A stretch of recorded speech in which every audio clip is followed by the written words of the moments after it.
Hi, Tacoma. Long time no see. Um, it's been a little while since I've done one of these lives, so I'm just warming back up here. Um, I wanted to take the time to do it one now because we just had a pretty big event happen. It seems like there's one big event after another happening nationally. And then we've had lots of change over here in Tacoma as far as leadership goes. We just got our new chief, our police chief, Patty Jackson. She was just appointed. We, of course, have our new mayor, me as a new council member, um, and we just appointed or offered our a position for our permanent city manager. And that's going to be Hyun Kim. He was the interim city manager here for I don't actually know the timing, but he's been here a while, and so some folks might be familiar with him. There was another amazing candidate, Yolanda Lewis, who um, I personally loved. I thought she had amazing history and experience and could bring a lot of that to Tacoma.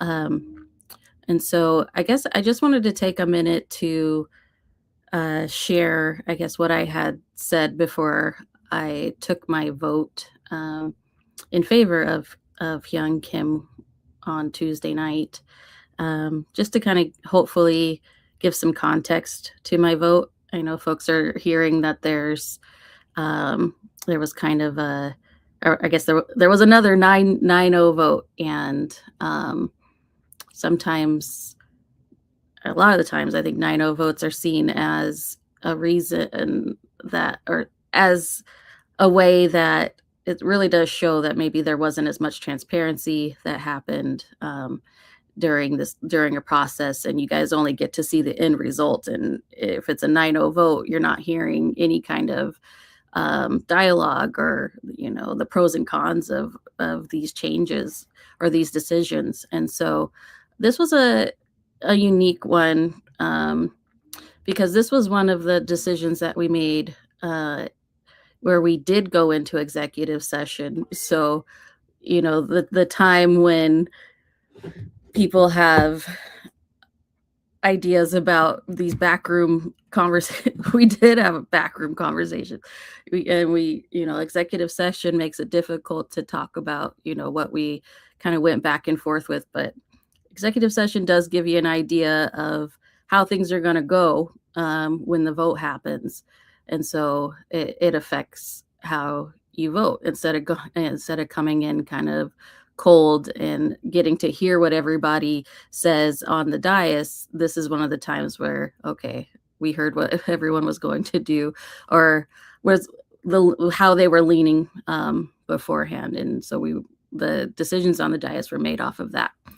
So I'm going to play my statement that I made before I made my vote.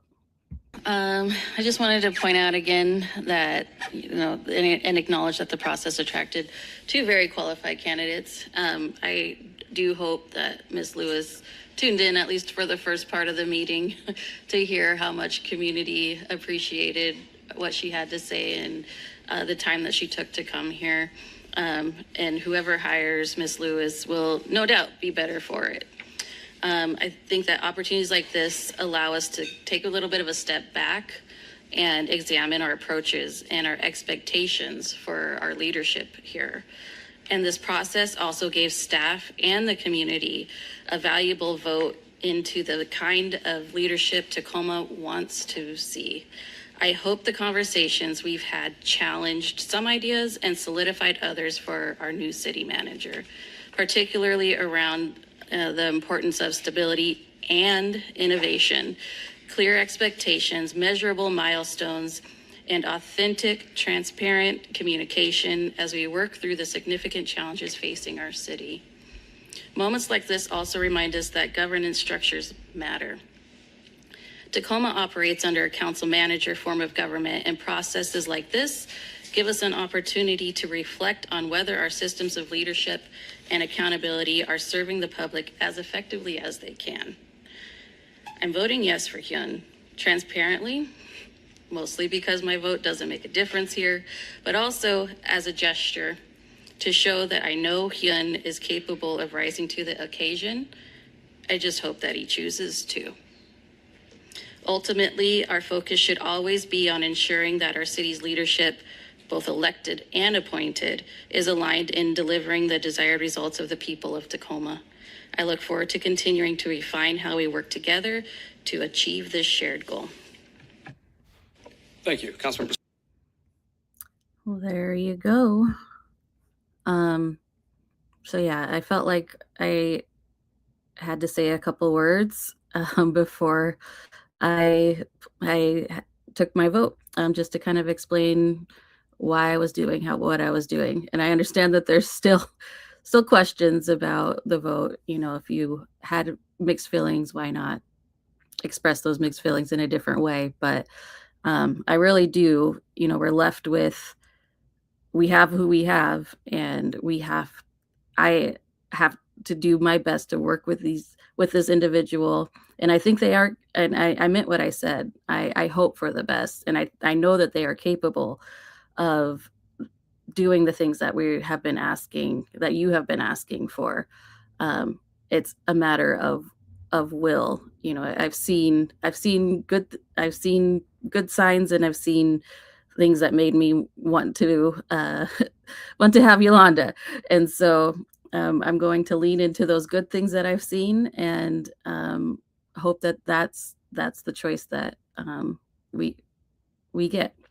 I did want to read something else that, you know, I kind of gathered a few of my thoughts around a question that was posed on Facebook the other day. I don't remember what day, but so I'd like to, if you can engage with me in a thought experiment for a minute. So on Facebook, this man named Nathan, he asked a great question.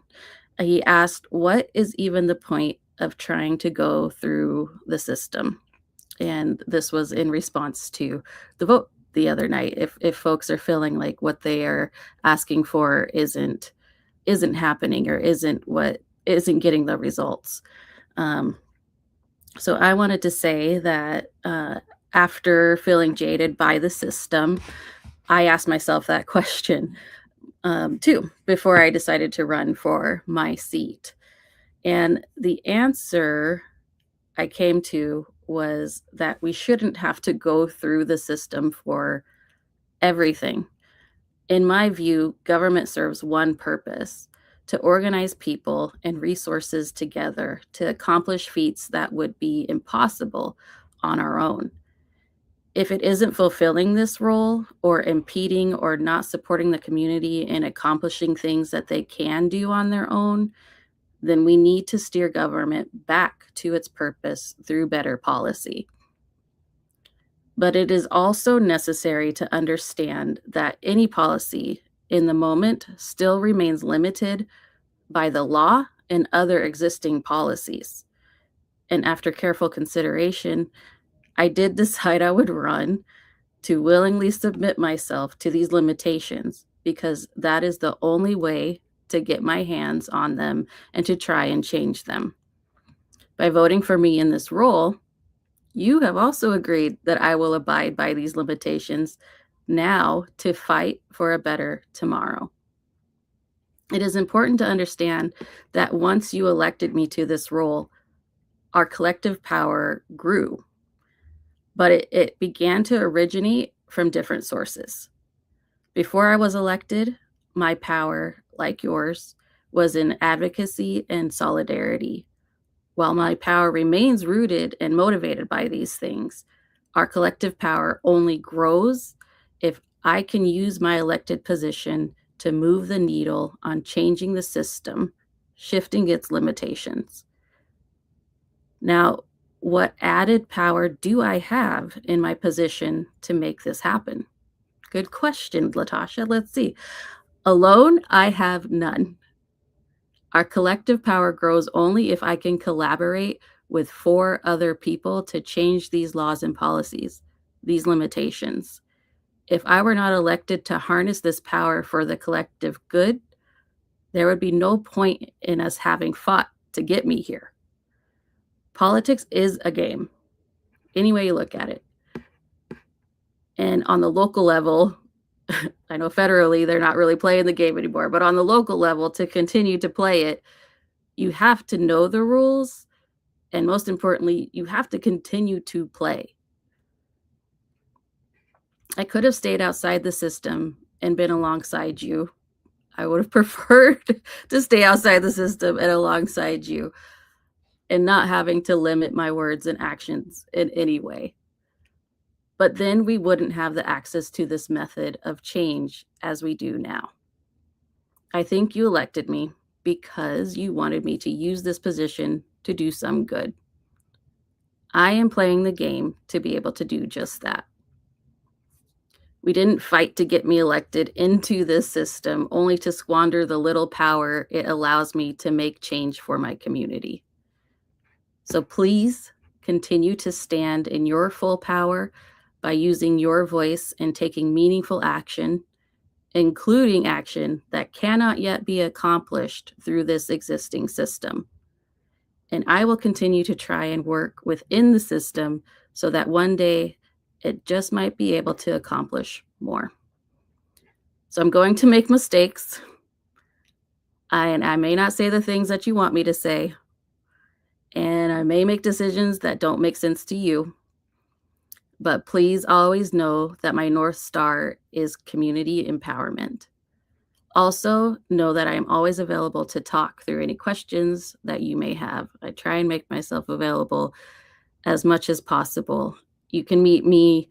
I'm having my, what do we call it? My hangouts coming up. If you look on my page, you can see when those are happening.